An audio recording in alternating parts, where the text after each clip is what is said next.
Good evening. நான் இன்றைக்கி ஒரு முக்கியமான ஒரு வீடியோ ஒன்று போடுறேன். ஒன்றும் இல்லை, வரதட்சணை கேஸ் பற்றி தான். வரதட்சணை கேஸுக்குன்னு சொல்லி போலீஸ் ஸ்டேஷன் யாருமே போயிடாதீங்க. ஏன்னா போலீஸ் ஸ்டேஷன் போனால் அதுக்கு அங்கே வந்து உண்மை நமக்கு நியாயமோ நீதியோ எதுவுமே கிடைக்க போகிறது கிடையாது.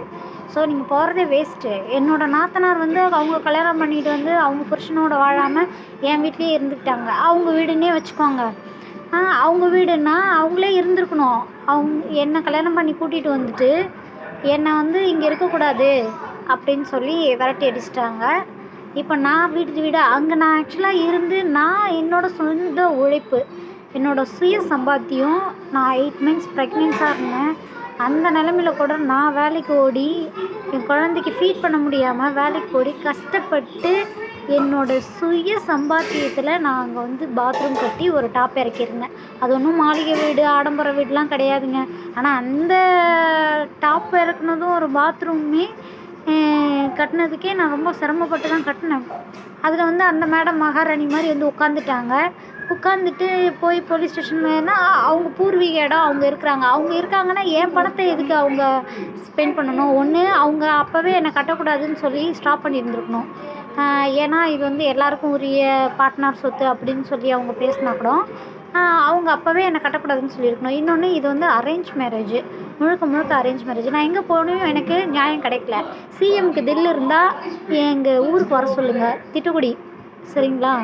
ஏன் நான் இப்படி சொல்கிறேன் அப்படின்னா, நீங்கள் சிஎம்மாக பொறுப்பேற்றிருக்கீங்க. சின்ன இடங்களில் நடக்கிற ஒரு கஷ்ட நஷ்டங்கள் உங்களுக்கு ரீச் ஆகிறதுக்கு வாய்ப்பு இல்லை.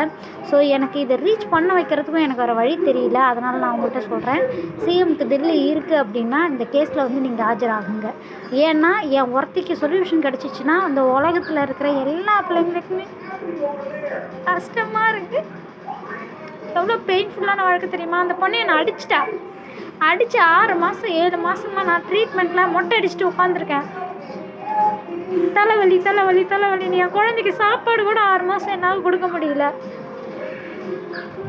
அந்த கம்ப்ளைண்ட் இதில் கொடுமை ஹைலைட் என்னென்னா, கம்ப்ளைண்ட் கொடுத்தவன் நான், பாதிக்கப்பட்டவன் நான், ஆனால் அங்கே நடந்தது வேறு. ஸோ இது நீங்கள் நேரில் வந்து எனக்கு நீங்கள் இதை கிளியர் பண்ணி கொடுக்கணும். ஒரு பொண்ணு என் வாழ்வும் சாவும், நான் சாகணுன்ற இது கிடையாது. நான் இன்றைக்கி இருக்கிற கண்டிஷன் அப்படி. ஏன்னா தலைவலியில் 6 மாதமாக இருக்கேன்.